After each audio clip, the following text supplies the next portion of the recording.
Pagkababa mula sa tricycle ng dalagang si Carrie, ay nagmamadaling nagtungo siya sa plaza ng kanilang bayan ng Villa Pascual. Nakahinga siya ng maluwag nang marinig mula sa MC na magsisimula pa lang ang gift giving. Ay, salamat, nakaabot pa ako. Kung bakit naman kasi tinanghali ako ng gising eh. Sabi niya sa sarili, saka pumila pa rin siya sa hanay ng mga kapwa residente niya. Isang relief operation ang isinasagawa sa plaza para sa mga kagaya niya na isa sa nasalanta ng kalamidad.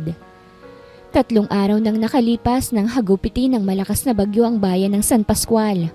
Ang mga ganoong tulong ay malaking tulong sa kanya. Bago natin simulan ang pamimigay ng ayuda sa inyo mga kababayan, may message muna sa ating lahat si Sir Emmanuel Montinola, ang President and CEO ng Montinola Group Companies at ang ating major sponsor. Imporma ng MC na babae sa unahan. Emmanuel Montinola? Lumakas ang tibok ng puso niya nang marinig ang pangalang iyon. Hindi siya maaaring magkamali sa hinalang nabubuo sa isip niya. Walang iba kung hindi ang strange father niya. Magandang umaga sa inyong lahat. Ako po si Emmanuel Montinola at ako'y nagagalak na makatulong sa ating mga kababayan sa oras ng pangangailangan. Sa ngalan ng Montinola Group Company, nais po naming iparating ang aming suporta at malasakit sa bawat isa sa inyo. Alam po namin ang hirap at sakripisyo na dulot ng bagyong tumama sa ating bayan. At kami po'y narito upang magbigay ng tulong upang mas mapadali ang inyong pagbangon. Hindi po kayo nag-iisa sa pagharap sa pagsubok na ito. Sama-sama po tayo at sa tulong ng bawat isa, tiwala kami na makakabangon tayo. Sana po ay maging gabay ang mga simpleng tulong na aming naipamahagi upang muling magpatuloy ang inyong buhay. Nagpatuloy si Sir Emmanuel sa kanyang mensahe, ngunit si Carrie ay tila nawala ng pansin sa kanyang mga sinabi. Ang kanyang isipan ay abala sa ibang bagay. Ang kanyang amang si Emmanuel, hindi niya akalain na makikita niya ang kanyang ama sa araw na iyon. Nanginginig ang kalamnan niya. Gusto niyang sugurin ito sa stage para yakapin ito. Pero hindi niya maaaring gawin yon dahil hindi naman siya nito kilala bilang anak. Sinupil niya ang mga pangungulila na nadarama ng puso niya. Masaya na ako na nakita ko ang aking ama. Alam ko na malabo ko na siyang maabot man lang. Tanging nasabi niya sa kanyang sarili. Sir Emmanuel Montinola, bulong ni Carrie sa sarili. Kung alam mo lang na narito ako ngayon, ang iyong anak. Sa pagkakapila niyang iyon, hindi niya namalayan na tumulo na ang luha niya. Naghagilap siya ng panyo pero wala siyang madakot sa bulsa ng suot niyang pantalon. Hello miss, gamitin mo na muna to. Napapitlag siya nang may lumapit sa kanya na isang matangkad at gwapong lalaki. Nakalahad sa harap niya ang panyong inaalok nito. Nag-alinlangan man si Carrie. Nagulat sa biglang paglapit ng lalaki ay tinanggap naman niya ang panyo. Ngunit hindi siya makapagsalita. Ang mga mata niya ay mistulang nakalutang sa gitna ng magkahalong damdamin. Pagkalito, pagkagulat, at sakit na dulot ng kanyang nararamdaman. Ang mga luha na patuloy na dumadaloy mula sa kanyang mga mata ay nagsisilbing saksi sa pinagdadaanan niyang emosyonal na labanan. Salamat, sabi ni Carrie, halos pabulong habang pinapahid ang mga luha sa kanyang mga mata. Iniiwasan niyang tignan ang mukha ng lalaki dahil sa atraksyong nadarama dito. Okay lang, if you need some help, huwag kang mahiyang magsabi ah. Sagot ng lalaki na may matamis na ngiti at may pagkamaasikaso. Gusto mo, ibigay ko na sa iyo ang ayuda mo? Habang ipinagpapatuloy ni Carrie ang pagpupunas sa mga luha, mariin siyang umiling. Hindi na kailangan at nakakahiya naman, saka napuwing lang naman ako. Salamat uli ah, dito sa panyo mo. Tumango na ito na nawala na ang ngiti sa labi pero masaya ang kislap ng mga mata.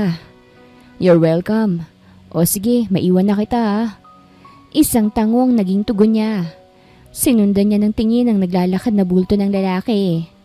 Sa kabila ng damdaming nararamdaman, natagpuan ni Carrie ang isang maliit na liwanag sa kabila ng dilim ng kanyang mga emosyon. Ang pagkakaroon ng isang tao. Kahit hindi niya kilala ng lubusan na mag-aalok ng kabutihan at suporta, ay nakatulong upang mapawi ang ilang pasakit na dinadala niya. Nang magsimulang ipamigay ng mga ayuda, umusad na ang pila. Lumakas ang kabog ng dibdib niya ng mismong si Don Emanuel na ang nagbibigay ng ayuda. Ang ibig sabihin ay magkakalapit sila ng ama. Nagsimula ng dumaan ang pila at unti-unting lumapit si Carrie sa lamesa kung saan si Don Emanuel mismo ang nag-aabot ng mga ayuda. Habang nilalapitan niya ito, dama na niya ang tibok ng kanyang puso na parang mas mabilis pa kesa sa normal. Ang bawat hakbang niya ay tila isang bigat ng mga taon ng paghihintay at pangarap na muling makita ang ama. "Magandang araw po, sir." Bati ni Carrie nang makalapit siya. Tumingin si Don Emanuel sa kanya at ngumiti ng magaan. "Magandang araw din, iha." Sagot niya. Hindi pa alam ang koneksyon sa likod ng mga salitang yon. Hindi alam ni Don Emanuel na ang babaeng nasa harapan niya ay ang anak niya. Habang ibinibigay ni Carrie ang mga pases para sa ayuda, naramdaman niyang parabang ang bawat sandali ay mabigat, puno ng kaba at emosyon. Ngunit pinili niyang itago ang lahat ng ito sa ilalim ng ngiti at isang mahihinang tinig. Nais niyang magsalita. Nais niyang iparating ang pananabik niya pero alam niyang hindi ito ang tamang oras at marahil ay wala ng pagkakataon. May kabigatan ng paa na umalis si Carrie sa harap ni Emanuel. Dala ang ayuda at ang konting kirot sa puso. Habang siya'y papalayo, nagtakda siya sa sarili. Kahit na hindi ko siya maabot ngayon, kahit na hindi niya ako kilala, may mga bagay na hindi ko kayang baguhin. Ang tanging magagawa ko ay tanggapin ang sitwasyon at patuloy na magpatuloy na lang sa buhay. Sa pag-alis niya sa plaza ay hinanap niya ng tingin ng lalaking nag-abot sa kanya ng panyo. Subalit hindi niya na ito nakita pa. Masayang pumasok sa loob ng kanilang bahay na gawa sa kahoy si Carrie na bitbit ang ilang eco bag ng ayuda. Kauuwi niya lang galing sa plaza. "Inay, nandito na ho ako." Pagbati niyang sabi nang nasa may pinto na siya. "Saka, alam niyo po ba, nakita ko siya, ang tatay." Natigilan siya nang mapansing hindi na gumagalaw ang ina niyang si Clarita sa pagkakahiga nito sa papag. Tuwid na ang paa nito habang nakalaylay ang mga kamay. "Inay! Inay!" Mabilis niyang dinaluhan ang sariling ina. Kaagad niyang itsinek ang puso at pulsuhan nito pero wala nang tumitibok pa. "Inay!" Narinig sa apat na sulok ng kabahayan ang pag-iyak niya dulot ng paghihinagpis. Sa tulong ng mga kapitbahay niya, naisugod pa ni Carrie ang ina sa ospital. Subalit, dead on arrival na si Clarita dahil sa atake sa puso. Sa ospital, hindi pa rin makapaniwala si Carrie sa nangyari. Parang isang masakit na panaginip na ayaw magising. Nakasalubong niya ang mga mata ng doktor ngunit ang tanging naipadama lang nito ay ang malungkot na pag-iling. "Pasensya na," sabi ng doktor. "Hindi na po natin siya naisalba." Ang puso ni Carrie ay tila lumulupasay sa bigat ng nararamdaman. Kailangan niyang tanggapin na wala ng ina. Hindi na niya muling madarama ang mga haplos at mga kwento nito. "Pasensya na po, inay." Ang tanging nasambit ni Carrie habang nakayuko. Hindi malaman kung anong dapat na gawin sa mga oras ng matinding kalungkutan. Hindi niya alam kung papaanong haharapin ang hinaharap ng wala ang ina sa kanyang buhay. Bumalik siya sa kanilang bahay. Ang mga eco bag ng ayuda na pinilit niyang buhatin, ngayon ay magaan na tulad ng mga alalahanin na hindi na kayang bitbitin ng puso. Sa bawat hakbang na tinatahak niya patungo sa kanilang tahanan, parang mas lalo pang lumiliit ang kanyang mundo. Wala na ang pinaka-importanteng tao sa kanyang buhay. Pumunta siya sa kwarto ni Clarita. Ang mga gamit ng inay na iwan, ngunit ang mga alaala nito'y patuloy na naglalaro sa kanyang isipan. Ang mga tawanan, ang mga simpleng pag-uusap, at ang mga simpleng bagay na nagpapatibay sa kanilang pagmamahalan bilang mag-ina. At sa bawat sulok ng bahay na yon, naroroon ang ala-ala ng kanyang ina, na kahit wala na sa mundong ibabaw, ay patuloy na mananatili sa puso ni Carrie. Doon din sinabi ni Clarita ang pagiging love child niya nito kay Manuel Montinola. Lumapit siya sa higaan ng ina. Hinaplos yun. Isang tahimik na panalangin ang sumiik mula sa puso ni Kari. Inay, sana hindi ko kayo iniwan. Sorry po. Salamat sa lahat ng pag-aaruga at sa pagmamahal na ibinigay ninyo. Hindi ko po kayo makakalimutan. Makalipas ang 3 araw ay inilibing na ang kanyang ina. Nagpatuloy ang mga araw ni Kari at nagtrabaho siya bilang serbedora sa karinderya. Puno ng lungkot at pangungulila ngunit natutunan niyang tanggapin na ang buhay ay patuloy na magpapatuloy. Karina! Karina, lumabas ka dyan! Nagkandabangon si Kari mula sa pagkakahiga ng marinig ang tila pagalit na sigaw ng isang babae sa labas ng bahay. Nagmamadali siyang tumayo sa kabinuksan nito. Oh, Tita Minda, kayo pala. Mamay, kailangan po ba kayo? Pinagtaasan siya ng kilay ng kapatid ng namayapa niyang ina. Abat ang kapal na mukha mo at nandito ka pa rin sa bahay na ito ah. Oo, ano ho bang ibig ninyong sabihin? Nagtatakang tanong niya sa tiyahin. Hindi mo ba alam ha? Na nangutang sa akin ng iyong ina at ginawa niyang collateral ang bahay at lupa ninyo. At ngayong patay na si Clarita at hindi niya na ako mababayaran pa, kaya't kukunin ko ng bahay at lupa ninyo. Matigas na sabi ni Minda. Pero Tiyang, papaano ho ako? Wala ho akong ibang mapupuntahan. Nag-aalalang sabi niya. Alam niya na nangutang dito ang inay niya para pambili ng gamot nito sa puso. Pinanlisikan siya ni Minda ng tingin. Wala akong pakialam. Kailangan bukas ng umaga wala ka na rito sa bahay na ito. Kung hindi ipadadampot kita sa pulis. Nahintatakutan siya. Kilala niya ang tita Minda niya na maraming koneksyon. Nakakariwasa ito sa buhay pero ubod ng mata pobre. Tita, pamangkin po ninyo ako. Maawa naman po kayo sa akin oh. Anak ako ng kapatid niyo kahit ito na lang po sana maging tulong niyo sa akin. Ang payagang magstay ako sa bahay na ito. Pakikiusap niya na nagpipigil mapaiyak. Hindi ako maaawa sa iyo, Karina. Wala akong pakialam kung pamangkin kita.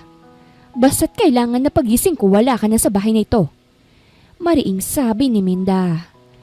Napaiyak na lang siya nang talikuran siya ng tiyahin at iniwan na siya sa bahay na nakatakdang mawala na sa kanya. Mabilis na lumipas sa mga araw at gabi para kay Kari. Habang siya'y nagtatrabaho sa karinderya, patuloy siyang binabalot ng lungkot at takot sa kanyang kalagayan. Ang ideya ng pagkakawala ng kanilang tahanan ay parang isang madilim na ulap na hindi niya matakasan. Ngunit hindi siya nawawalan ng pag-asa. Alam niyang kailangan niyang magsikap upang mabuhay. At kung kinakailangan, lumaban para sa sarili. Isang araw, habang abala siya sa paglilingkod sa mga customer sa karinderya, dumating ang isang babae.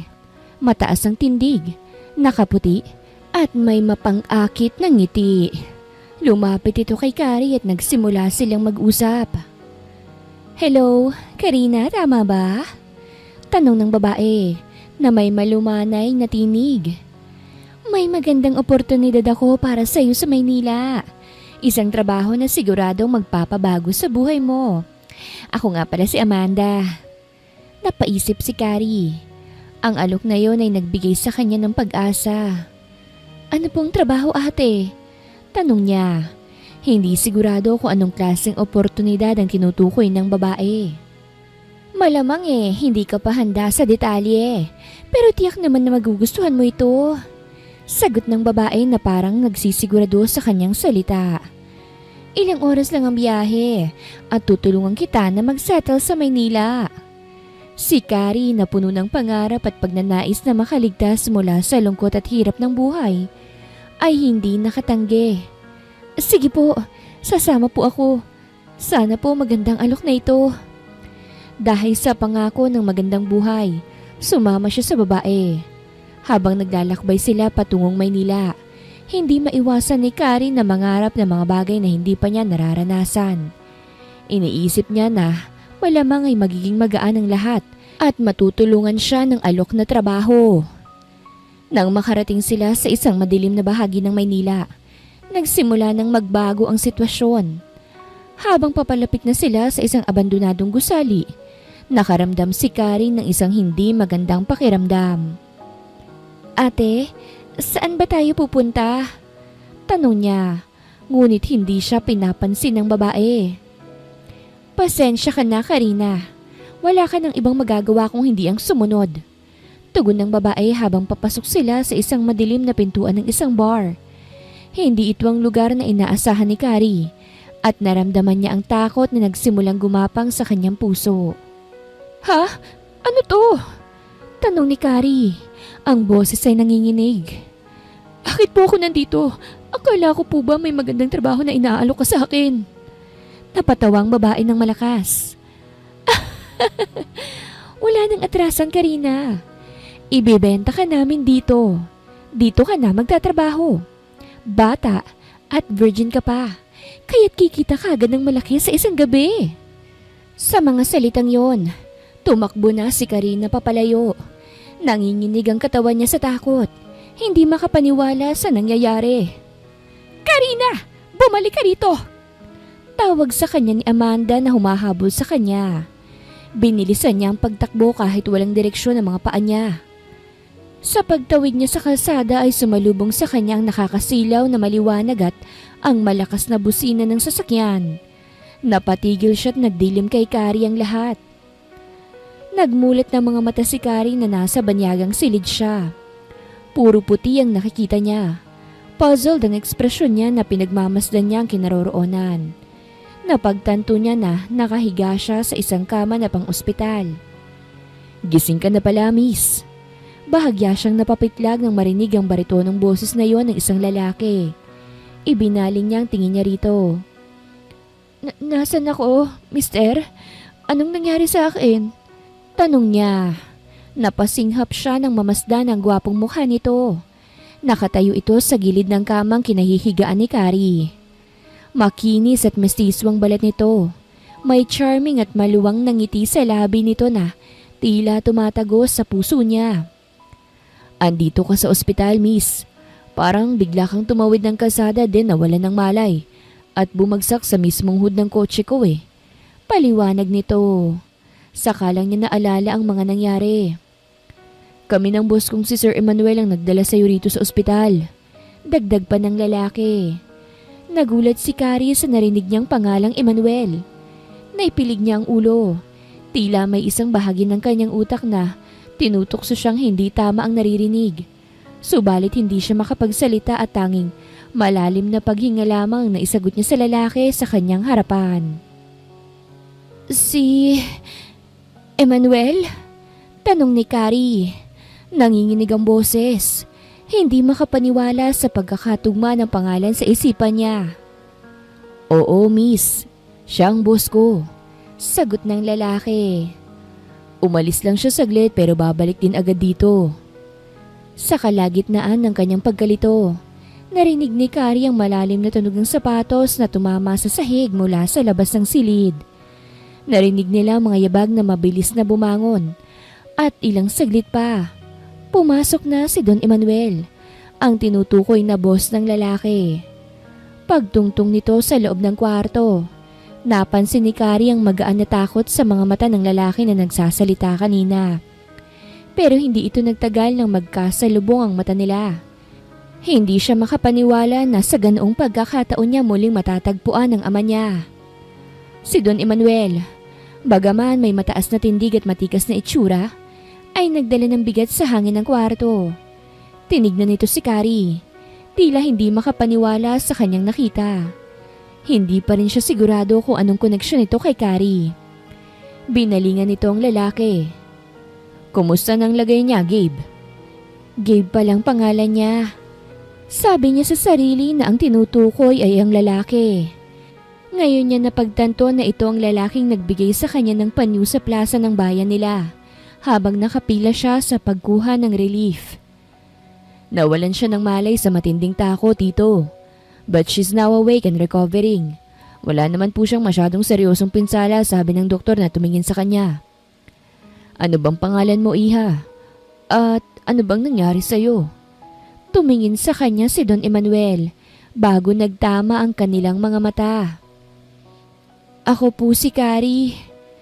Dahil sa lihim na ugnayan ng dugo nila, ay naging magaan kay Carrie na sabihin dito ang nangyari sa kanya. Villa Pascual?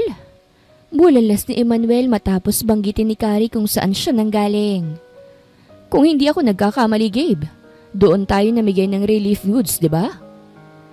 Opo, Tito Eman, doon nga po tayo nag-relief operation. Sagot ni Gabe. At isa po ako sa nabigyan niyo ng relief goods. Kusang pag-amin ni Carrie. Tumingin siya kay Gabe. At ikaw yung nagbigay ng panyo sa akin, sir, habang nakapila ako. Nagliwanag ang gwapong mukha ni Gabe na puno ng pagkamangha. Wow, ikaw pala yun? Kaya pala pamilyar sa akin ang mukha mo. Tumangu-tango si Don Emanuel na nangingiti. I see. Hindi pala biro ang pinagdaanan mo. Teka, may matutuluyan ka ba rito sa Maynila? O gusto mo tulungan kita na bumalik sa probinsya ninyo? Nagbigay si Carrie ng isang malalim na hininga. Sana po matulungan po ninyo ako. Ayoko na pong bumalik sa amin dahil wala na po akong uuwian doon. Pwede po ba akong magtrabaho sa inyo kahit bilang isang katulong lang?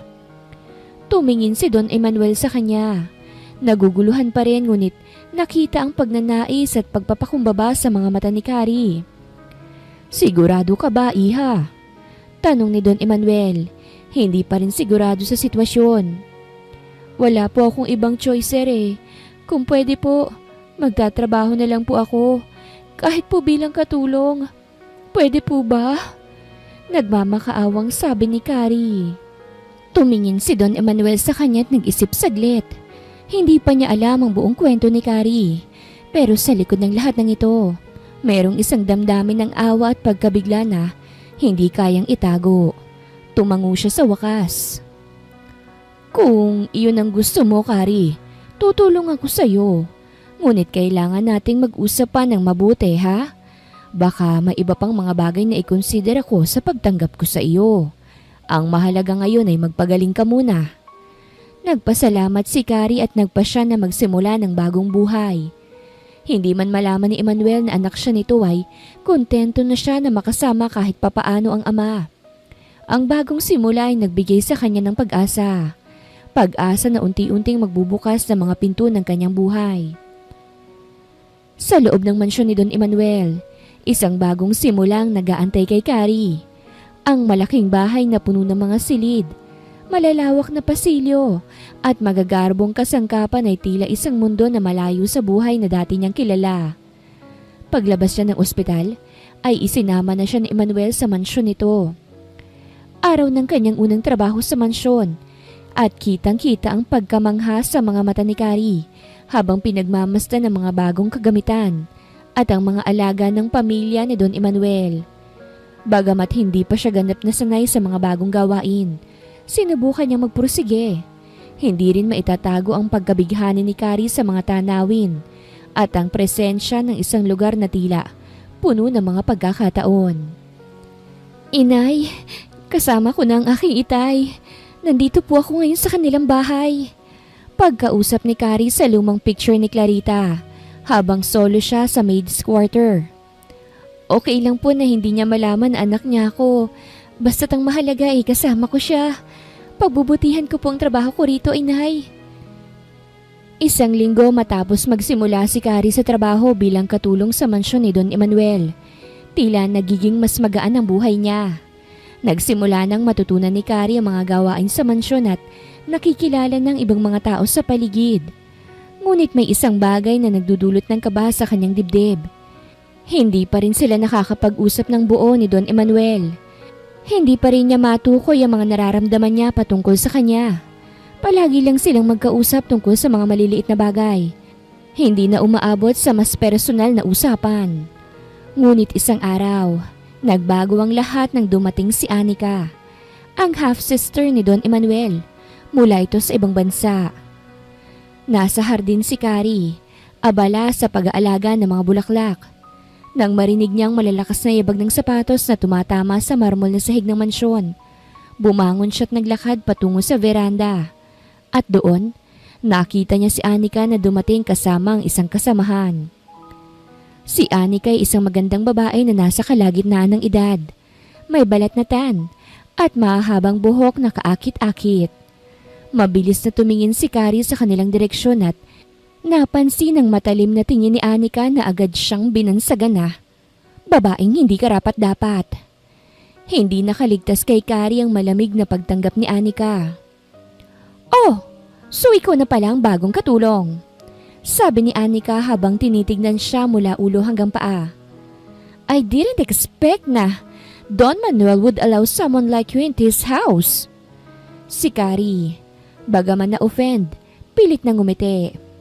"Magandang araw po, Ma'am Anika." Magalang na sagot ni Carrie. Ngumisi naman si Anika, ngunit hindi ito isang ngiting masaya. Aba magalang pa, pero I don't care. Lumakad siya papasok sa mansyon. Nagkaroon ng kaba sa dibdib si Carrie ngunit hindi siya nagbigay ng kahit na anong sagot. Ibinaling na lang niyang atensyon sa pagtulong kay Don Emanuel na nagmamasid mula sa itaas ng hagdanan. Pero isang bagay ang malinaw sa kanya. Hindi siya ang magiging kaalyado sa bahay na ito. Sa isang hapunan, napansin ni Carrie na tila may hindi pagkakasunduan si Anika at Don Emanuel. Nang papasok si Carrie sa dining hall upang maghatid ng pagkain, narinig niyang nag-uusap ang dalawa sa isang sulok. "Emanuel, paano mo pinayagan ng babaeng yan na pumasok rito? Hindi ko gusto ang mga ganitong klaseng tao sa bahay na ito," sabi ni Anika. Ang tono ng boses niya ay puno ng galit.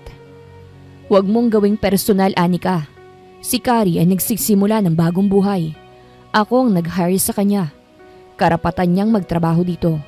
Gusto ko siyang matulungan," sagot ni Don Emanuel. Tahimik pero matatag ang tinig. "At ano ngayon? Hindi ako natutuwa, Emanuel. Kung ako lang ang masusunod, ayoko sa kanya sa pamamahay na ito." Tumayo si Anika at naglakad patungo sa pinto. Bago siya tuluyang lumabas, hinarap niya si Carrie na nag-aalangan na naroroon sa gilid. "Don Emanuel is too soft. Huwag mong isipin na magkakaroon ka ng puwang dito. Huwag mong gawing magulo ang buhay mo," anya kay Carrie bago siya tuluyang lumisan. Hindi malaman ni Carrie kung paano tatanggapin ang mga sinabi ni Anika. Habang nagliligpit siya ng mga gamit sa dining hall, may mga tanong na pumapasok sa kanyang isipan. Bakit ba ganoon si Anika? Ano bang dahilan ng galit nito? Kinabukasan, nagkaroon ng pagkakataon si Carrie na makausap si Don Emanuel ng mag-isa. Nasa veranda siya, nagdidilig ng mga halaman nang biglang dumating si Don Emanuel. "Carrie, I need to ask you something," sabi ni Don Emanuel. Seryoso ang itsura. "Kamusta ka na?" "Okay po ako, Sir Emanuel. Salamat po sa lahat ng tulong ninyo," sagot ni Carrie na may kababaan ng loob. Si Anika, hindi siya masaya sa sitwasyon, sabi ni Emanuel. Minsan mahirap para sa kanya na tanggapin ang mga pagbabago. Pero ako, handa akong tulungan ka. Kung may problema ka kay Anika, sabihin mo lang. Napalunok si Carrie. "Hindi po sir, hindi ko po siya gustong makaaway. Ang gusto ko lang naman po ay magtrabaho. Huwag po kayong mag-alala." Ngunit bago pa man makapagsalita si Don Emanuel, narinig nilang muli ang mga yabag na paparating. Si Anika, kasama ang mga kasama niya, ay dumaan sa harap nila at hindi nakaligtas kay Anika ang kanilang usapan. "Huwag mong gawing komplikado, Emanuel. Hindi ko na kailangan ng anumang drama sa bahay na ito," wika ni Anika nang mabilis na dumaan. "Anika?" tawag ni Don Emanuel, ngunit hindi na tumigil si Anika at mabilis na umalis. Tumingin si Carrie kay Don Emanuel. "Sir, hindi ko po kayang maging sanhi ng gulo. Gusto ko rin naman po siyang makasundo eh." Si Don Emanuel ay tumango at ngumiti ng mahina. "Basta Carrie, hindi kita pababayaan. Ipagpatuloy mo lang ang iyong trabaho at laging tatandaan na may pamilya kang aasahan dito." Habang patuloy na nararanasan ni Carrie ang hirap ng buhay sa mansyon ni Don Emmanuel, hindi rin nawawala ang presensya ni Anika. Para itong isang anino na hindi maiiwasan. Si Anika ay patuloy na nagiging hadlang sa bawat hakbang na tinatahak ni Carrie. Ngunit sa kabila ng lahat ng ito, hindi nawawala ang pag-asa ni Carrie. Alam niyang may mga puwersa sa paligid na maghahatid ng unos. Ngunit ang pamilya ni Don Emmanuel ay may halaga. At ang oportunidad na ibinibigay sa kanya ay siyang magsisilbing gabay sa kanyang bagong buhay. Carrie, pwede ka bang sumama sa akin sa pag-alis ko ngayon? Tanong ni Don Emmanuel sa dalaga na abala sa pagwawalis ng marangyang salas ng Montinola. Tumigil saglit sa ginagawa si Carrie. Opo sir, pwede naman po. Patapos na po ako sa pagwawalis ko ngayong hapon eh. Nakangiting tumango ito. Okay, good. Iyahatid kita sa bahay ni Gabe. Maipapadala ako mga papeles na need niyong mapirmahan as operations manager ng kumpanya. Magagahon na kasi ako sa oras kapag ako pang nagdala. Tumango siya. Sige po sir, maliligo na po muna ako. Okay sige, aantayin kita rito sa labas. Minsan pang hinaplos ang puso ni Carrie sa kabaitang yon ni Emmanuel. Kahit sa ganoong paraan ay nararamdaman niya ang pagkaama nito sa kanya. Mga ilang sandali pa ay nagbalik na sa sala si Carrie. Nakapagsuot na rin siya ng bagong damit. Hanggang sasakay na siya sa kotse ni Emmanuel. May personal driver ito pero magkatabi sila sa backseat. Habang tumatakbo ang kotse sa kahabaan ng kalsada, napuno ng katahimikan ang loob ng sasakyan. Si Carrie, nakatingin sa labas ng bintana. Pinipigilang mapansin ang bahagyang kaba sa dibdib. Si Don Emmanuel naman ay pasulyap-sulyap sa dalaga. Tila nag-iisip kung papaano sisimulan ang pag-uusap. Kamusta ang pagtatrabaho mo sa bahay? Tanong ni Emmanuel. Sinusubukang gawing magaan ang pag-uusap. Hindi ka ba naman nahihirapan? Okay naman po ako, sir. Nagagamay ko naman na po ang mga trabaho ko. Sagot ni Carrie. Bahagyang ngumiti. Nung una po'y nahihirapan akong mag-adjust. Pero mabait naman po kayo kaya't nasasanay na rin po ako. Maliban lang sa kapatid nitong si Anika. Tumango si Emmanuel. Tila may tinatandaan sa tono ng tinig ng dalaga. Mabuti naman. Ano nga palang natapos mo sa pag-aaral, Carrie? Napakurap si Carrie at kagading sumagot. Senior high lang po. Hindi na po nakayanang mag-aral ng kolehiyo noon eh. Dahil sa kasalatan po sa pera. At nagkasakit po sa puso noon ang inay ko. Gusto niyang sabihin dito ang pangalan ng ina pero pinigilan niya ang sarili. May kung anong kurot sa dibdib ni Emmanuel. Hindi niya alam kung bakit parang may pamilyar sa boses ng dalaga. Sa mga galaw nito, parang may piraso ng nakaraan na hindi niya matukoy. Kung gusto mo, pag-aaralin kita, Carrie. Kahit saang university at course na gusto mo. Seryosong sambit ni Emmanuel. Alam mo, namatay ang asawa ko 2 years ago nang hindi kami nagkakaroon ng anak. At ikaw, hindi lang katulong ang tingin ko sa iyo kung hindi para na kitang anak. Maraming salamat po, sir. Mahina ngunit taus-pusong sagot ni Carrie. Pinipigilan niya ang emosyong humahaplos sa puso niya. Pero saka na lang po siguro, sir. Hayaan niyo po muna na tumagal ako sa pagtatrabaho ko sa inyo para worth it naman po na pag-aralin po ninyo ako. Tumahimik silang muli, ngunit hindi na ito alangan. Sa halip, ang katahimikan ay naging komportabling espasyo para sa dalawang pusong tila nagkakakilala sa ibang antas. Isang ama na hindi alam na ang kaharap ay ang anak na hindi niya nakilala. At isang anak na matagal nang naghahangad na maramdaman ang pagmamahal ng ama. Makalipas ang ilang minuto, huminto ang kotse sa harap ng isang modernong townhouse. Nandito na tayo, wika ni Emmanuel. Sabihin mo kay Gabe na huwag kalimutang pirmahan ang mga dokumento bago bukas ng umaga. Opo sir, makakarating po. Sagot ni Carrie sa kadahan-dahang bumaba ng sasakyan. Bago siya tuluyang pumasok sa loob, muli siyang lumingon. Ingat po kayo. Ngumiti si Emmanuel. Ikaw rin, mag-iingat ka. Sorry Carrie kung hindi na kita maihatid pag-uwi ah. Outside Metro Manila kasi ang next appointment ko ngayon. Tumango na lang si Kari at inabutan siya ni Emmanuel ng pera ng pamasahe niyang pabalik ng mansyon. At tumalikod na siya. Habang pinagmamasdan ni Emmanuel ang papalayong figura ni Kari, hindi niya mapigilan ang pagdaloy ng isang damdaming matagal na niyang hindi nararamdaman. Isang kakaibang koneksyon, isang hindi maipaliwanag na kirot sa puso. Dahil nakabukas ang gate ng bahay ni Gabe, malayang nakapasok si Kari. Agad niyang naramdaman ang kakaibang katahimikan sa loob. Hindi tipikal para sa isang katulad ni Gabe na laging maingay at masigla.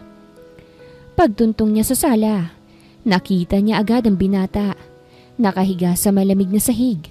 Hawak ang isang walang lamang bote ng alak at tila walang malay. Mabilis siyang lumapit. "Sir Gabe!" Tawag niya. Marahang niyuyugyug ang balikat nito. "Sir Gabe! Ayos ka lang ba?" Ipinatong muna niya sa center table ang mga dala niyang papeles. Dumilat si Gabe. Mabigat ang mga mata. At bahagyang ngumiti nang mamataan si Kari. "Kari, ikaw ba yan? Anghel ka ba?" Napailing si Kari at napabuntong hininga. "Anghel agad? Tama na nga yan. Tumayo ka na dyan. Ano bang nangyayari sa'yo, ha?" Naamoy niya ang amoy alak na hininga nito. Ang gwapo pa rin nito sa paningin niya. Ngunit imbis na tumayo, hinila siya ni Gabe ng mahina. Kaya't napaupo siya sa tabi nito. "Alam mo ba, Kari? Ngayon ko lang na-realize na maganda ka pala." Lasing man, ramdam ni Kari ang bigat ng damdaming kalakip ng mga salita nito. "Oo, promise yun." Napatingin si Kari sa mukha ng binata. Mapupula ang pisngi nito. Nangingilid ang luha sa mga mata. "Sir Gabe, ang mabuti pa, lumipat na kayo sa sofa." Mahinang sambit niya. "Okay, sige. Sinabi mo eh. Ang lakas mo sa akin." Sumusuray na tumayo si Gabe at mabuti na lang ay naalalayan niya ito. Iginiya niya ito patungo sa sofa. Kinaya niya ang kabigatan ng katawan nito. May katangkaran pa naman ng binata. Pagdating sa sofa, saglit na katahimikan ang namagitan sa kanilang dalawa. Dahang-dahang inabot ni Gabe ang kamay ni Kari at pinisil to. Hindi agad nakasagot si Kari. May bahagi sa puso niyang unti-unting natutunaw. Unti-unting naaabot ng damdaming matagal na niyang tinatanggihan. Sir Gabe, nagpunta ko rito dahil may ipinadalang papeles si Sir Emmanuel na kailangan mong pirmahan." "Salamat, Kari. I will check it later, ha?" Mahina ngunit buo ang tinig ni Gabe. Lasing at namumungay pa rin ang mga mata. May kung anong kakaibang puwersa ang nagtulak kay Kari na kusang pag-aalaga kay Gabe. Tila tumago sa mga simpleng kilos ng pag-aasikaso at pagiging maalaga sa kanya. Inayos muna niya ang posisyon ni Gabe sa sofa upang maging komportable ito. Ipinatong niya ang isang unan sa likuran ng binata at dahang-dahang inalis sa mga sapatos nito. "Masakit ba ang ulo mo?" Tanong ni Kari habang pinagmamasdan ng binata. Hindi siya nakakasiguro kung gaano kalubha ang kalagayan nito. Ngunit hindi maiwasang mag-alala. Bagaman lasing, kitang-kita niya sa mata ni Gabe ang pagkabahala at mga emosyon na naglalaban sa loob nito. "Wala na yan, Kari. Wala na akong pakialam sa sakit na yan," sagot ni Gabe. Ang boses sa may kasamang pagkatalo. Tumingala siya sa dalaga at may halong kalungkutan at pag-asa sa mga mata. "Pasensya na kung naabala pa kita, ha. Salamat sa pag-aalaga mo." Napansin ni Kari ang pagkabasag sa tinig ni Gabe, kaya't dahan-dahan niyang inabot ang isang baso ng tubig. "Uminom ka muna, Sir Gabe," utos niya ng mahinahon. Ang sunod niyang ginawa ay ang simpleng bagay lang. Inihatid niya ang baso ng tubig. Pinunasan ang mga tamang bahagi ng katawan ng binata na tila nagsasabing pagod na. At inaalalayan siya sa tuwing magpapakita ng pagdududa si Gabe sa kanyang sarili. Habang si Gabe ay nagpatuloy sa pakiramdam ng lungkot at kalungkutan, si Kari naman nananatiling tahimik. Tinitiyak na ang kanyang bawat galaw ay magbibigay ng konting ginhawa kay Gabe. Inalalayan niya sa pag-upo, pag-angat ng mga braso para maiwasan ang anumang discomfort, at dahang-dahang pinaayos ang postura ng katawan ni Gabe sa pagkakahiga. "Salamat, Kari," muling sambit ni Gabe. Ang boses ay may kasamang pasasalamat. Hindi na niya kailangang magsalita pa ng marami. Ramdam na ni Kari ang lahat ng emosyon na nais iparating ni Gabe. At naisip niyang ito ang pinakamahalaga. Ang simple at taus-pusong alaga na ibinibigay niya. Habang pinagmamasdan ng lasing na si Gabe, tila ang bawat sandali ng kanilang magkasamang katahimikan ay nagiging makulay at puno ng damdamin. Sa mga kilos ni Kari, hindi lang siya isang katulong o isang tao na may simpleng gawain, kung hindi isang tunay na kaibigan at tagapagtanggol sa pinakamatinding panahon. Kinabukasan, maaga nang gumising si Kari. Isang mabilis na pagninilay-nilay ang pumuno sa kanyang isipan habang tinatapos ang mga gawain sa loob ng mansyon ng mga Montinola. Magaan sa kanya ang araw na yun dahil umalis si Anika para magpuntang Palawan. Sa umagang yun ay naatasan siyang maglinis sa kisame ng salas. Nakaapak siya sa isang step ladder para maabot niya ang nililinis niya. Nanatili siyang tapat sa kanyang mga tungkulin at patuloy na nagbigay ng kanyang malasakit sa bawat kilos. Habang nagsisimula siyang maglinis sa kisame, isang hindi inaasahang pangyayari ang naganap. Hindi niya namalayan na habang abala siya sa kanyang trabaho, isang balanse sa kanyang katawan ang nawala. At bago pa siya makapagsalita, naramdaman niyang papalapit ang pagkahulog mula sa stepladder. Dahil sa mabilis na pangyayari, hindi na siya nakahingi pa ng tulong. Ngunit sa isang iglap, naramdaman niyang may mga bisig na sumalo sa katawan niya sa gitna ng kanyang pagkabigla. Sa kanya napagtantong si Gabe na may mga braso na nakasapu sa kanyang katawan upang hindi siya magpatuloy sa pagkahulog. "Ano nangyari?" Nagmamadaling tanong ni Gabe habang tinitiyak ang kalagayan ni Kari. "Kari, okay ka lang ba?" Hindi na nakasagot si Kari. Mabilis siyang napayakap kay Gabe dahil sa takot sa muntikang kapahamakan. "Salamat," bulong ni Kari. Halos walang lakas. "Akala ko babagsak na ako dyan sa sahig." Saglit na nagkaroon ng katahimikan. Ang tanging naririnig na tunog ay ang malalim na hininga ni Gabe at ang malupit na pagkakatingin sa kanya ni Kari. Si Gabe ay nakatingin lang sa kanya. "Timing ang pagdating ko rito sa mansyon at nasaklolohan kagad kita. Next time, mag-iingat ka, ha?" Kusang ibinaba na siya ni Gabe mula sa pagkakapangko sa bisig nito. "Maraming salamat, Sir Gabe." Anya na ngayon lang nakadama ng hiya sa harap ng presensya ng binata. Sa pagkakaharap nila sa isa't isa, tila walang ibang naroroon kung hindi silang dalawa lang. Silang nagkakaugnay at nagsasama sa magkasunod na pagnanasa ng pagtulong at pagtanggap. "Oops, may bayad yung tulong ko, ha?" Ngumisi si Gabe. Nagulat si Kari. "Ha? Ano po yun? Wala pa po akong pera at hindi pa naman po ako nasweldo, Sir Gabe." Tumawa ito. "Calm down, Kari. Saluhan mo na lang akong kumain ng breakfast. Mabuti rin na may kakwentuhan ako habang hinihintay ko ang Tito Emmanuel." At nakahinga siya ng maluwag. Pero kaagad din siyang nag-alinlangan. "Pero sir, katulong po ako dito at dapat ay pinagsisilbihan ko po kayo." "Stop thinking like that, Kari. Sige na, magpapaserve na ako ng breakfast natin kay Manang Amy sa garden." Wala nang nagawa si Kari nang magtungo si Gabe sa kitchen para sa utos nito.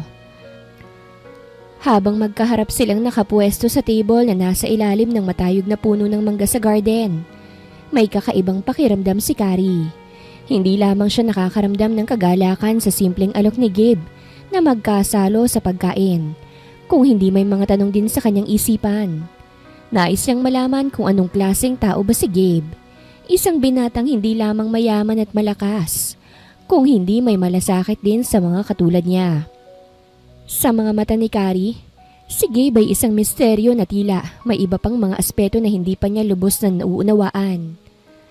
Habang naghihintay ng pagkain, dumaan ang isang katahimikan sa kanilang dalawa. Si Gabe, bagaman mukhang walang kabahabahala, ay may mga pananaw na malalim na nakatago sa kanyang mga mata. Si Kari naman na abala sa pagmamasid ay Hindi makapagdesisyon kung paano siya magtatanong o magsasalita.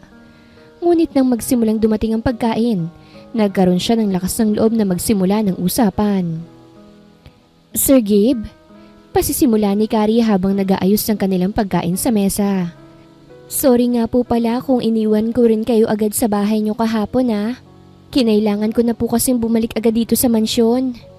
Tumingin si Gabe sa kanya at ngumiti ng konti. It's alright, Carrie. Ako ngang nahihiya sa'yo dahil naabutan mo ko on my drunken state. Saka pala, wag ka nang magpo at tawagin akong sir. It seems na hindi naman nagkakalayo ang mga edad natin. Sa pagkakataong yun ay nalaman niya na 2 taon lang ang agot sa kanya ni Gabe. Medyo naalinlangan si Carrie. Okay, sige Gabe. Matanong ko lang, kung hindi ninyo mamasamain, bakit kasi kayo naglasing kahapon? Nagsimula na rin siyang sumubo ng pagkain. Nilalabanan at nagagawa niyang pakisamahan ang kakaibang epekto ni Gabe sa kanya. Napahinto si Gabe sa pagkain at tinitigan siya ng maigi. Yesterday was the saddest day of my life, Carrie. 6 years ago, parehong nasawi sa road rage ang mga magulang ko. I was left alone. Simpatyadong pinagmamasdan niya ang mukha nito.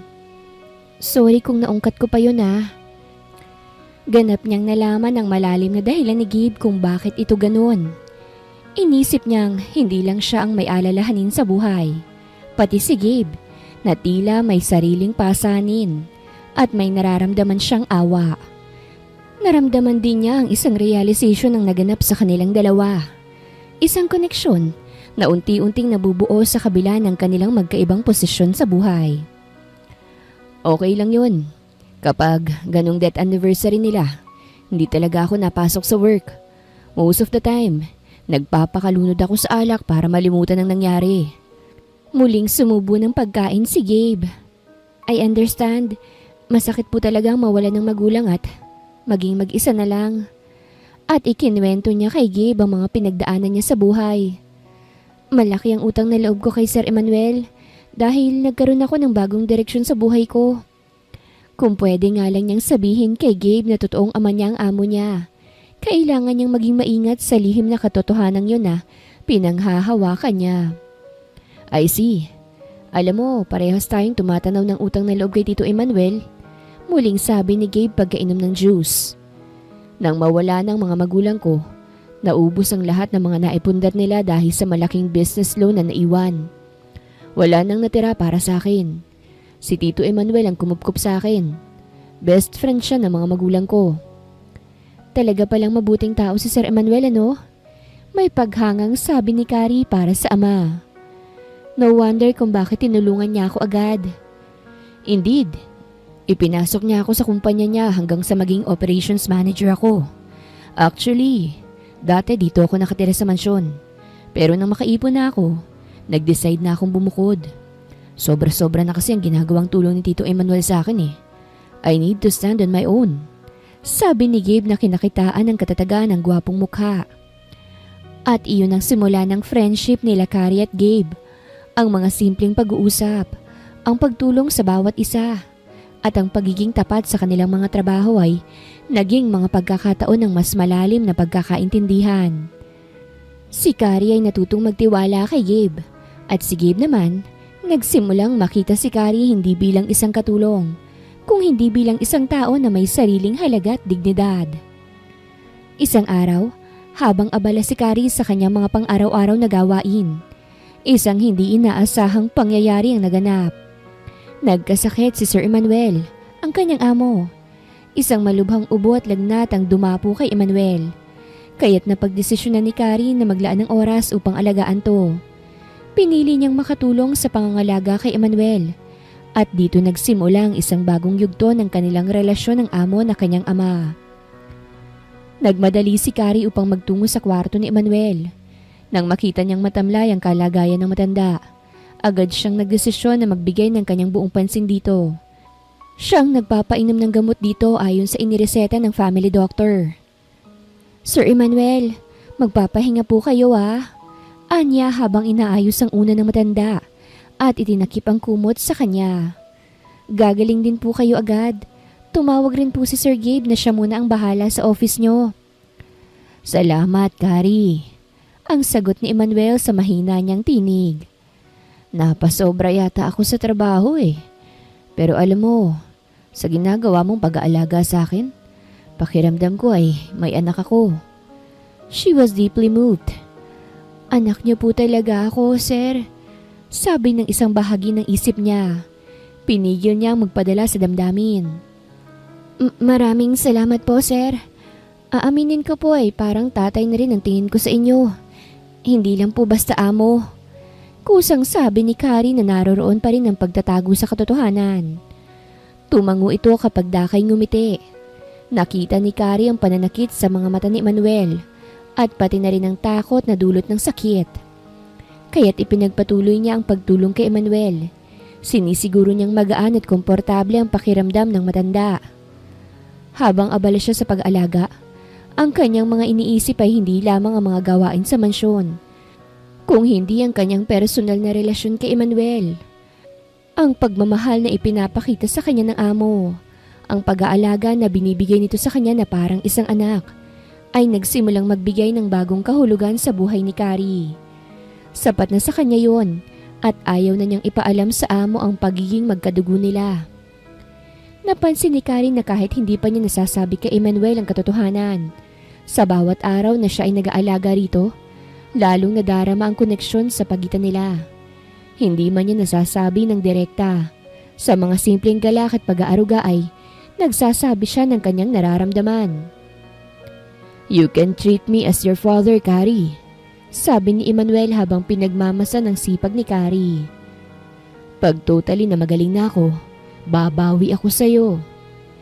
Isang mainit na ngiti ang gumuhit sa labi ni Kari na hindi niya mapigilan. Sa kabila ng pagkakaibang posisyon nila sa buhay, ang tiwala at malasakit na binubuo nila ay nagsisilbing pundasyon ng isang pamilya. Isang pamilya na walang iba kung hindi ang mga taong handang magbigay at tumanggap ng walang kondisyon. Habang ang mga oras ay tumatakbo, hindi pa rin alam ni Emmanuel ang lihim na ipinagkakait ni Kari, na siya pala ang kanyang tunay na anak. Pinipili niyang itago ito dahil sa kanyang mga pangarap na mabigyan si Emmanuel ng kasiyahan at mapahalagahan siya hindi bilang anak ng kanyang amo, kung hindi bilang isang tao na may dignidad at halaga. Sa bawat pag-aalaga ni Kari kay Emmanuel, isang mas matibay na ugnayan ang nabubuo at may malalim na kahulugan sa kanilang pagkakaibigan at relasyon. Ngunit habang tumatagal, si Kari ay nahuhulog palalo sa isang matinding katanungan sa kanyang isipan. Paano na kung malaman ni Emmanuel ang katotohanan? Pagkalabas siya ng silid ay nasalubong niya si Anika. Matalim ang tingin nito sa kanya. Good evening po, ma'am. Papagaling na po si Sir Emmanuel. Napakain at napainom ko na po siya ng gamot. Kusang imporma niya sa babae. Alam mo, Kari, baka akala mo hindi ko nalalaman kung papaano kang sumisip-sip sa kuya ko. At kay Gabe din. Matalim na tugon nito. At talagang inaakit mo pa silang pareho, ha? Hindi ko po alam ang ibig niyong sabihin, ma'am. Ginagawa ko lang naman po ang trabaho ko. Sabi niya na pilit pinakakalma ang sarili. Huwag ka nang magmaang-maangan pa, singhal ni Anika. Pues sasabihin ko na sa'yo na hindi ka magtatanggumpay sa plano mo. Hindi ka magkakaroon ng espesyal na lugar dito sa Montenola. Nilagpasan siya nito ng lakad. Napaawang ang labi niya habang sinusundan ng tingin si Anika. Habang papalubog ang araw, naupo si Kari sa veranda. Nagpapahinga siyang saglit matapos maglinis sa ikalawang palapag ng mansyon. Tahimik ang paligid, pero magulo ang kanyang isipan dahil sa mga banta ni Anika sa kanya. Ilang sandali pa, naramdaman niyang may lumapit. Si Gabe. Bit-bit nito ang isang jacket. Baka lamigin ka. Maiksing sabi ni Gabe habang marahang isinasampay sa balikat niya ang dala. Naku Gabe, mukhang bago pa ito ah. Madudumihan lamang ito sa akin. Nahihiya niyang sabi. Hindi makatingin ng diretsyo. Ramdam niya ang kaba sa dibdib. Hindi dahil sa lamig ng simoy ng hangin, kung hindi dahil sa presensya ng binata. Tahimik lang si Gabe habang naupo sa tabi niya. Saglit itong tumingin sa langit bago muling nagsalita. Reward ko yan sa'yo, Kari. Napapansin ko ang pagiging dedicated mo sa trabaho mo dito. Anito, hindi lang basta tungkulin na ginagawa mo. May puso. Hindi agad nakasagot si Kari. Napayuko siya. Ginagawa ko lang po kung anong tama. Mahina niyang tugon. Alam ko at ramdam ko yon.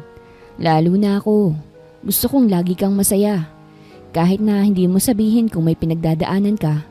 Gusto kong narito lang ako. Natigilan si Kari. Hindi siya tumingin, pero naramdaman niyang nakatingin si Gabe sa kanya. Tulungan mo rin ang sarili mong alagaan, Kari. Baka mamaya niyan, lagi nalang ibang tao ang nasa isipan mo. Dagdag pa nito sabay abot ng isang pirasong panyo. Para sa luha mo, kung sakasakaling kailanganin mo. Napangiti si Kari. Pilit man at bahagyang natawa. Wala naman akong balak na umiyak. Saka remember, may ibinigay ka ng panyo sa akin noong nakapila ako sa relief operation niyo sa bayan namin. Patuloy niyang iniingatan ng panyong yon. Pero kung sakali na umiyak ka ulit, gusto kong ako ang unang makakakita. Para alam mong hindi ka nag-iisa. Sabi ni Gabe na iginiya sa bulsa ng jacket na nakasampay sa balikat niya ang panyo. Walang halatang pagtatapat ng damdamin, pero sa bawat galaw ni Gabe, sa tahimik na presensya niya sa tabi ni Kari, iba ang nababasa ni Kari. Ngunit ayaw niyang bigyan ng ibang kahulugan. Masaya na siya sa pagiging close nila ng binata. Pumagitan ng katahimikan sa pagitan nilang dalawa. Magkadikit ang balikat habang nakatanaw sa gabi. Sa isang iglap, nagkatinginan sila. At walang salita, marahang lumapat ang labi ni Gabe sa labi ni Kari. Sandali lamang yon, banayad ngunit puno ng damdamin. Nang maghiwalay ang kanilang mga labi, marahan niyang hinawakan ang kamay ni Kari. Sorry, nadala lang ako. Mahina nitong sabi. Nailang si Kari, bahagyang namumula ang mukha. Hindi siya nakapagsalita sa mabilis na tibok ng puso niya. Sa haplos ng hangin at init ng kanilang sandali, isang bagong damdamin ang tahimik na namayani sa pagitan nila. Nang gabing yon ng pamamahinga ni Kari sa trabaho sa mansyon, naroroon na siya sa kanyang sariling kwarto sa maid's quarter. Nakasalampak siya sa kama at hawak ang lumang picture ng kanyang ina habang karga siya nito noong 3 taon pa lamang siya. Pinakatitigan niya ang nasabing litrato. Alam mo, Nay, masaya po ako sa pagtatrabaho ko dito sa mansyon. Kasama ko po ang aking ama.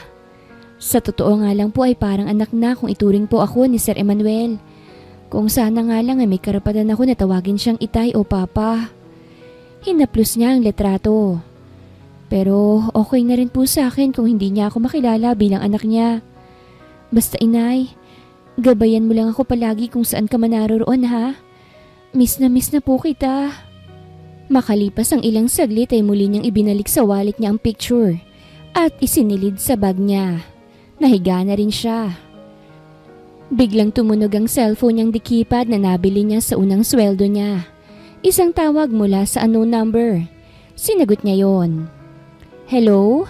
Sagot ni Kari na may kabang nararamdaman sa kanyang dibdib nang idikit niya ang kanyang cellphone sa kaliwang tenga. Kari, si Gabe ito. Nagsimula ang boses mula sa kabilang linya. Medyo nahihirapan sa tono. Gusto ko lang sanang makausap ka eh. Tungkol sa nangyari kanina. Napatagilid ng higa si Kari sa kama. Ah, okay. May nais ka pa bang sabihin, Gabe? Wala naman. Hindi lang kasi ako mapalagay. Baka isipin mo binastos kita. Pero sigurado ako na gusto ko lang linawin na hindi ko sinasadya. Yung halik kanina, Kari. Again, it was unintentional.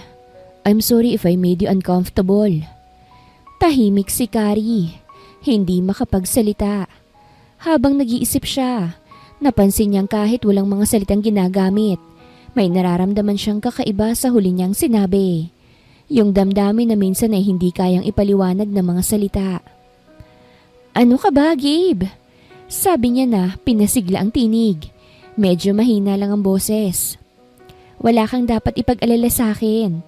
Gets ko naman ang paliwanag mo. Salamat, Kari Tugon ni Gabe. Pero gusto ko lang siguraduhin na klaro sa atin kung anong ibig sabihin ng lahat ng yon. Ayokong magka-misunderstanding. Kung may nararamdaman kang hindi okay, sana sabihin mo agad sa akin. Bumuntong hininga si Kari at pumikit ang mga mata. Pakiramdam niya ay isang bigat ang pumasok sa kanyang puso. Salamat, Gabe. Siguro nga may mga bagay na kailangan ko pa rin maintindihan. Pero huwag ka mag-alala. Hindi ko naman yun masyadong iniisip. Nararamdaman ko na hindi madali sa iyo ang lahat ng nangyayari. Pero nandito lang ako, Kari. Kung kailangan mo ng kausap o kung may gusto kang sabihin, nandito ako para makinig.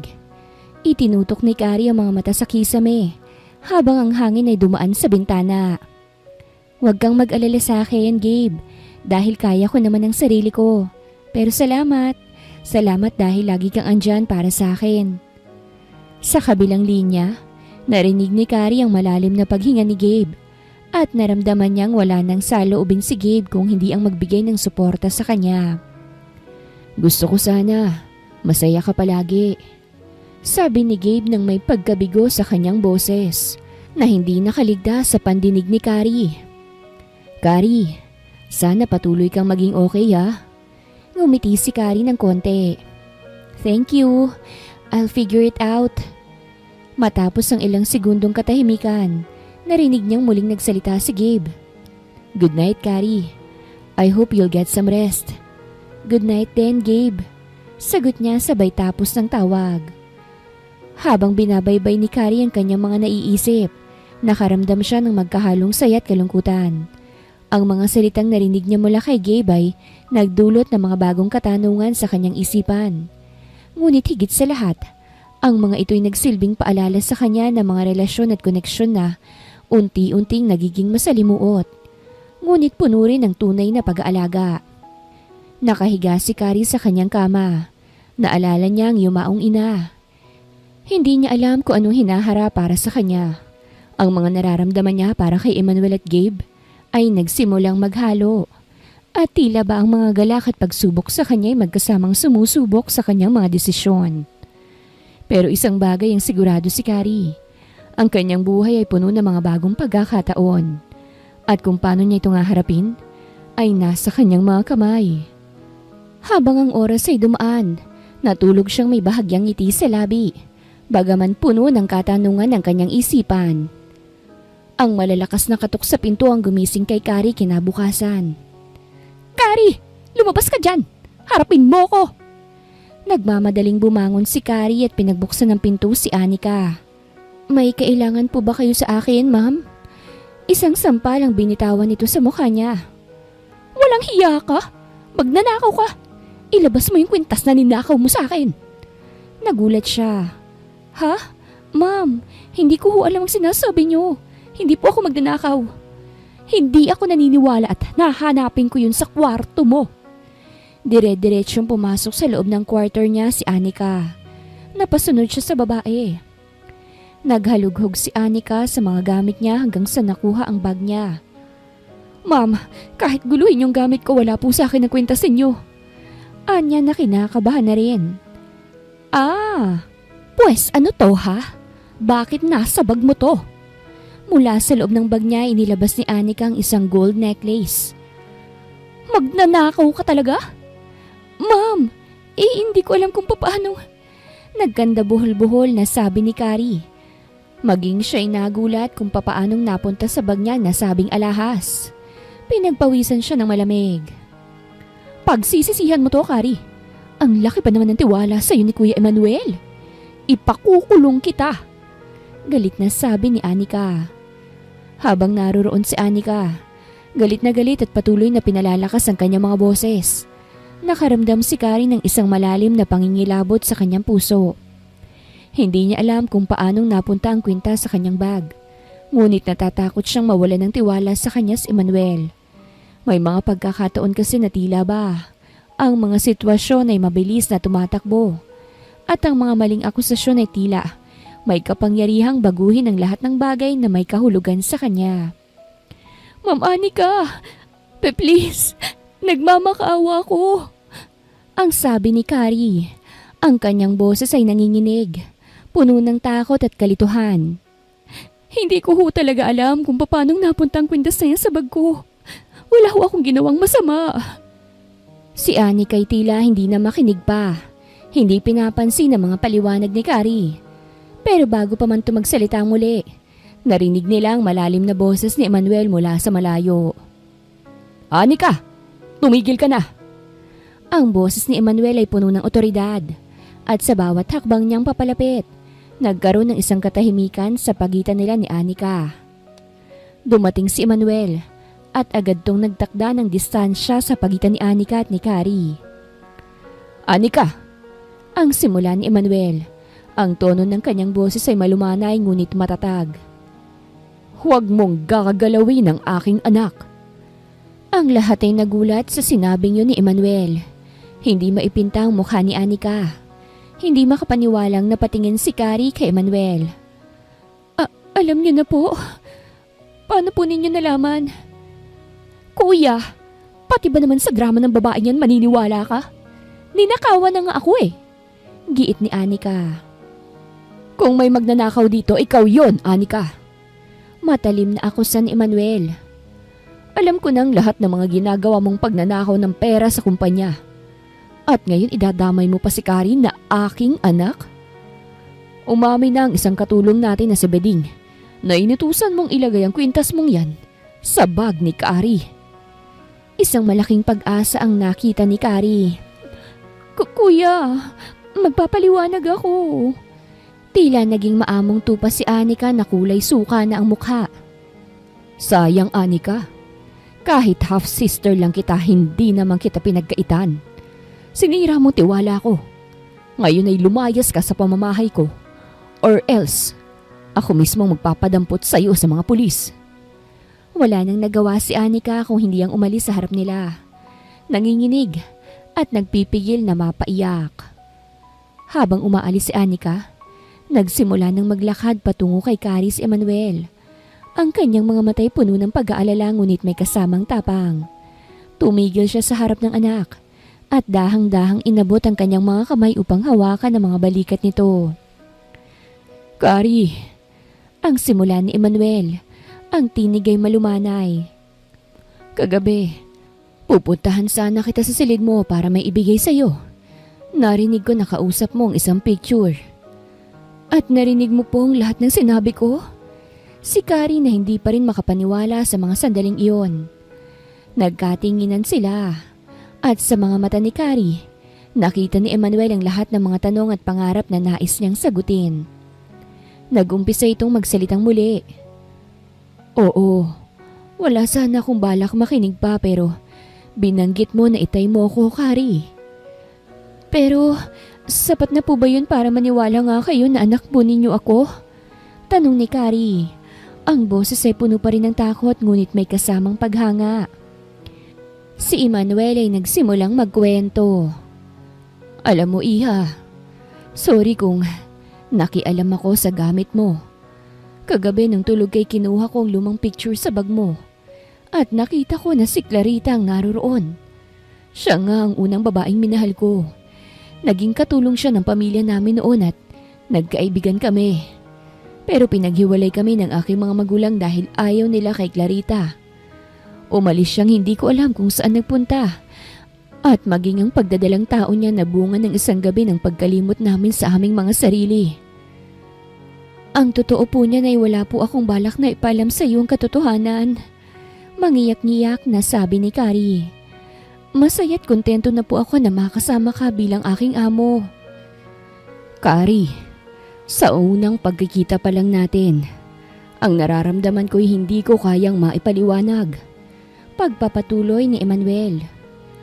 Ngayon alam ko na ikaw ang anak ko at gagawin kong lahat upang protektahan ka.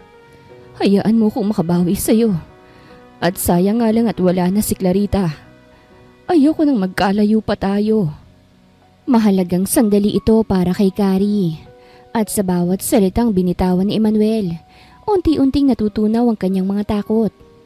Nais man niyang magtanong pa ng marami ngunit Alam niyang may mga bagay na ang puso lamang ang makakaintindi. Sa huli, nang hawakan siya ni Emmanuel sa kamay, naramdaman ni Carrie ang malalim na koneksyon sa kanilang dalawa. Ang lahat ng mga kalituhan na tanong sa kanyang isipan ay napawi at nagkaroon siya ng lakas mula sa pag-ibig na tanging isang ama ang kayang magbigay. Salamat po. Mahina ang boses ngunit taos-pusong sabi ni Carrie. Salamat sa pagtanggap sa akin bilang inyong anak. Ngumiti si Emmanuel at niyakap si Carrie. Handa na silang magtulungan upang muling buuin ang tiwala at relasyon nila bilang mag-ama na mahabang panahon na ipinagkait ng tadhana. Kinakabahan ako, Gabe. Medyo nanginginig na sabi ni Carrie sa binata nang tumigil na ang kotseng sinasakyan nito sa parking ng isang 5-star hotel. Tumingin si Gabe sa kanya na nasa driver's seat. Why? Is there something wrong? Feeling ko hindi ako nababagay sa pupuntahan nating party. Sabi niya na naroroon ang pag-aalinlangan. A-attend silang dalawa sa isang engranding birthday party ng isa sa mga investor ng kumpanya ng Montinola. Ang kanyang ama na si Emmanuel ay nasa Cebu pa at silang dalawa lamang ni Gabe ang pinadalo sa ngalan nito. Hinawakan ni Gabe ang isang kamay niya sa kamasuyong hinaplos yun. You're a truly Montinola, Carrie. Ang DNA results niyo ni Tito Emmanuel ay isang malaking patunay doon. You have nothing to worry sa iisipin sa iyo ng mga guest. Besides, nandito ako. Through Gabe's action ay nagagawa nito na mapanatag siya. Alam na alam nito kung anong nasa loob niya. So, tara na? Aya nito. Tumango siya. Nauna na itong bumaba ng kotse nito. Lumigid ito sa may front seat para ipagbukas siya ng pinto. Inalalayan siyang makababa. Napakaganda ni Carrie sa suot na evening gown. At si Gabe naman ay naka-coat and slacks. Pagkapasok nila sa loob ng hotel, agad na sinalubong sila ng mga waiter na may dalang mga baso ng champagne. Ang grandiosong ballroom ay puno ng mga eleganteng tao, mga executives, at mga kilalang personalidad. Sa gitna ng mga ito, natagpuan nila ang kanilang lugar sa isang mesa na malapit sa dance floor. Habang nag-uusap sila ni Gabe tungkol sa negosyo ng Montinola at maging sa nagaganap na party, nararamdaman ni Carrie ang isang halong kaba at tuwa. Hindi niya maiwasang magtaka kung tama bang desisyon niya na umattend dito sa isang ganoong ka-high profile na party. Ngunit sa bawat pagngiti at paghawak ni Gabe sa kanyang kamay, nawawala ang lahat ng takot at pangangamba. Sa pagkakabunyag ng katotohanan ay nagbago na ang buhay ni Carrie. Ngayon pa lang, masanay ka na sa buhay mo bilang isang Montinola, sabi ni Gabe. Oo nga Alam mo ba, hindi ko naman pinangarap ang ganitong buhay. Wala nga akong balak na ipaalam sa ama ko na anak niya ako, pero unexpected ang mga nangyari. Anya, ang dami ko pang dapat matutunan pero masaya ako na nakapag-aral pa rin ako.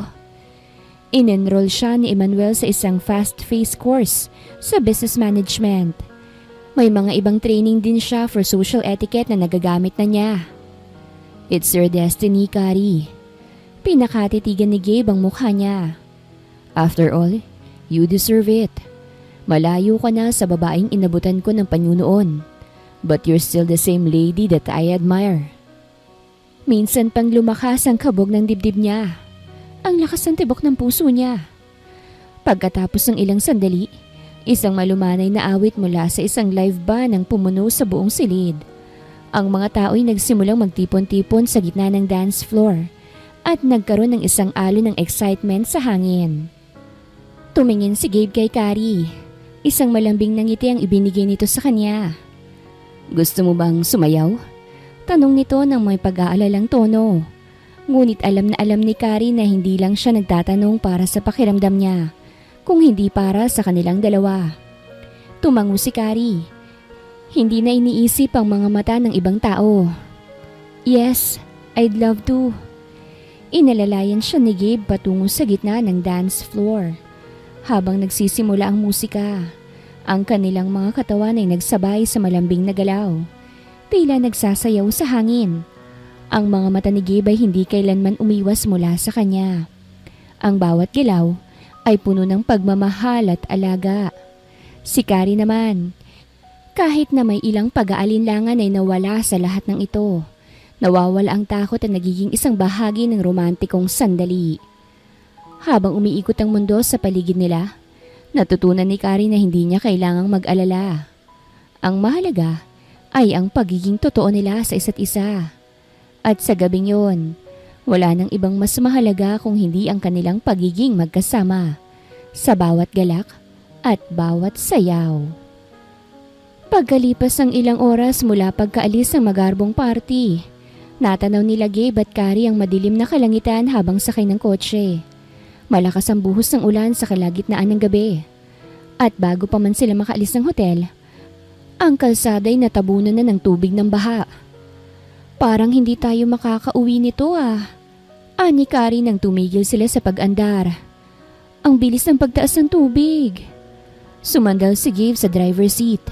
Isang banayad na ngiti ang ibinuga sa kabila ng sitwasyon. Don't worry, Carrie. We'll figure it out. But for now, we're together.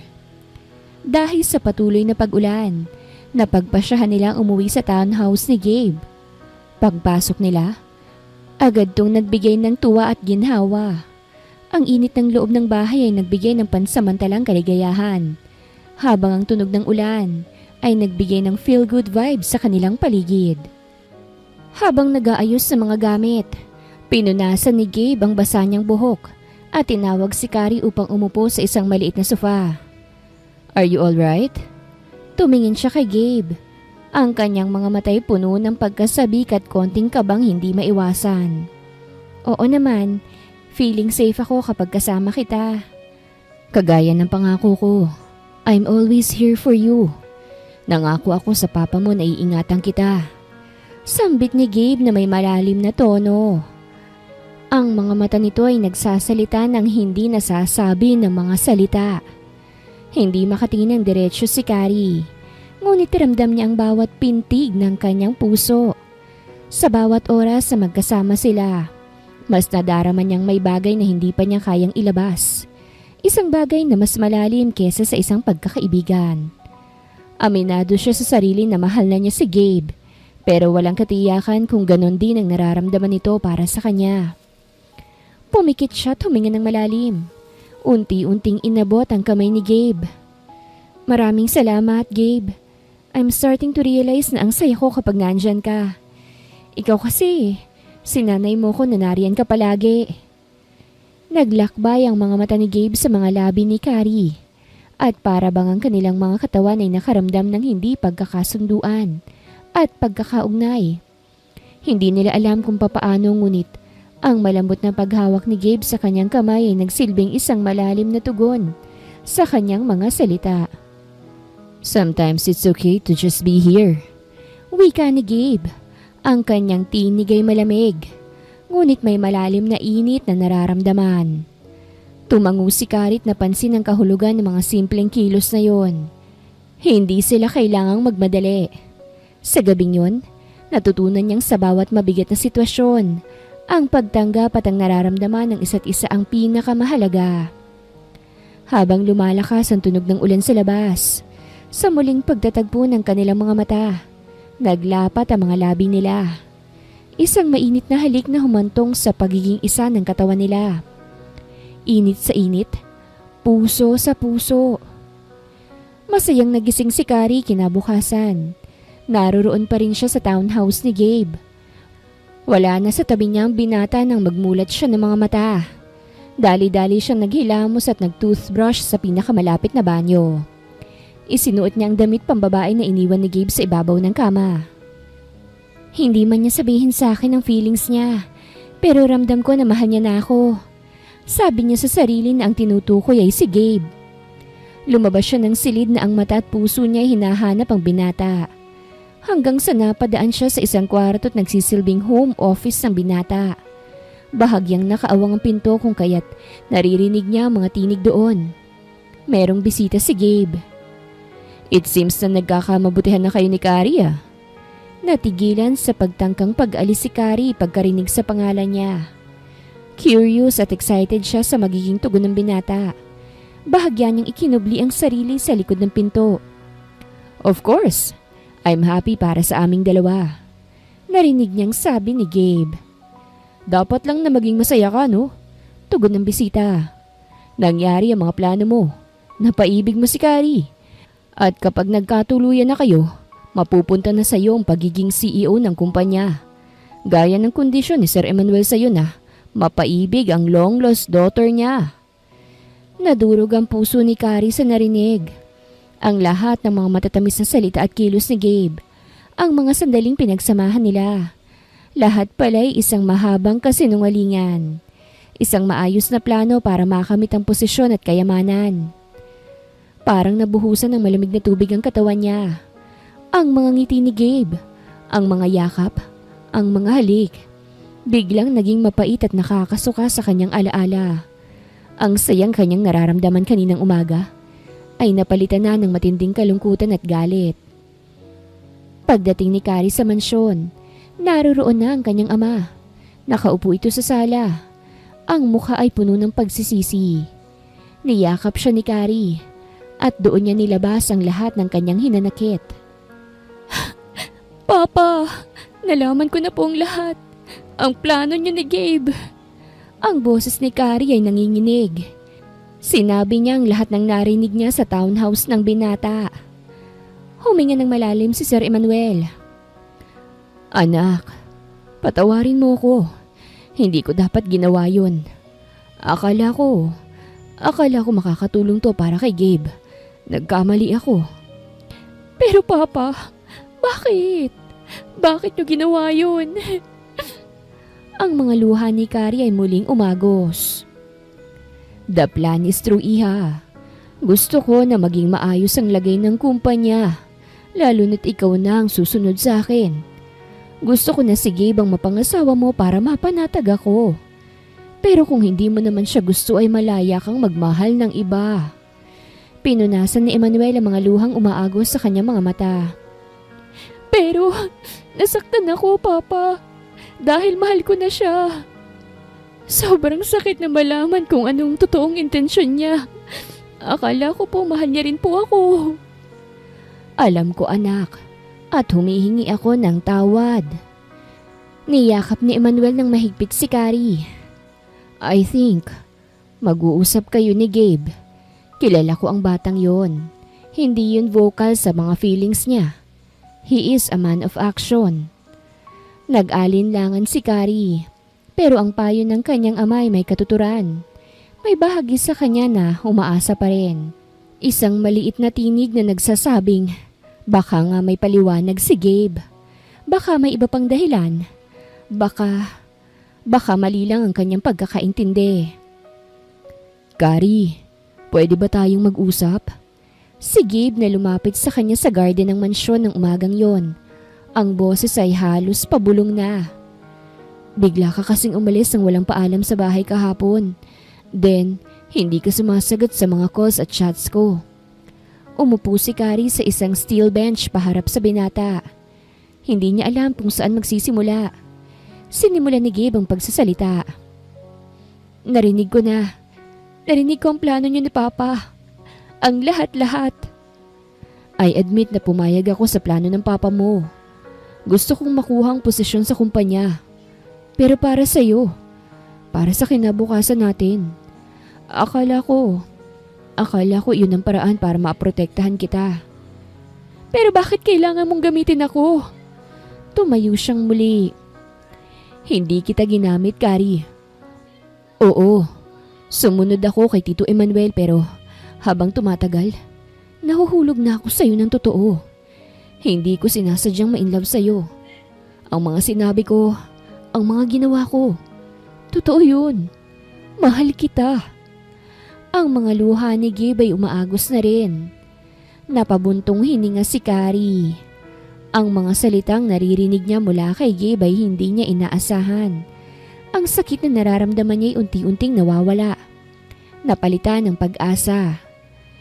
At hindi na part yun ng plano niya ni Papa? Muling tanong niya. Oo, planado man ang lahat pero Hindi ko kayang kontrolin ang puso ko. Tumingin si Carrie kay Gabe. Ang mga mata nito'y puno ng pagsisisi at pagmamahal. Tila nagsusumamo para sa kanyang kapatawaran. Hindi na niya kayang pigilan pa ang mga luhang kanina pang gustong kumawala. Hindi dahil sa sakit, kung hindi dahil sa isang kakaibang damdamin. Isang damdamin na mas malakas kesa sa galit. Mas matamis kesa sa pag-asa.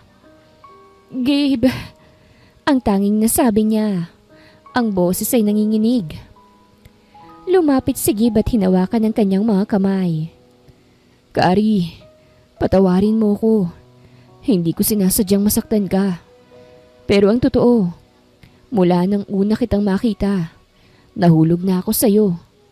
Ang plano, isang paraan lang yon para makalapit sa'yo. A crazy way.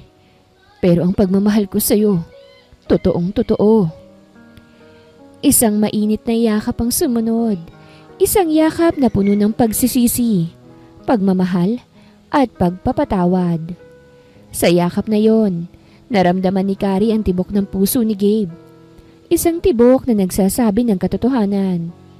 Isang tibok na nagpapaalala sa kanya kung gaano niya kamahal ang lalaking ito. Hindi ko alam kung paano ko mapapatawad ang sarili ko.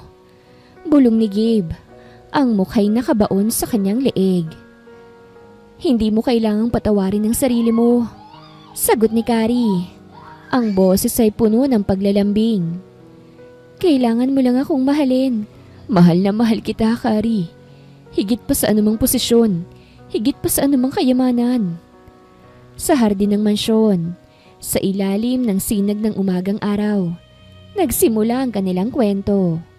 Isang kwento ng pag-ibig, pagpapatawad at pangakong masaya. Isang halikang sumunod, puno ng pagmamahal, nagbubura ng sakit at pagdududa. Sa wakas, magkasama na sila.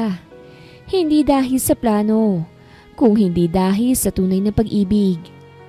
Alam niya na masaya na ang yumaong ina niyang si Clarita sa mga nangyayari sa buhay niya. Wakas!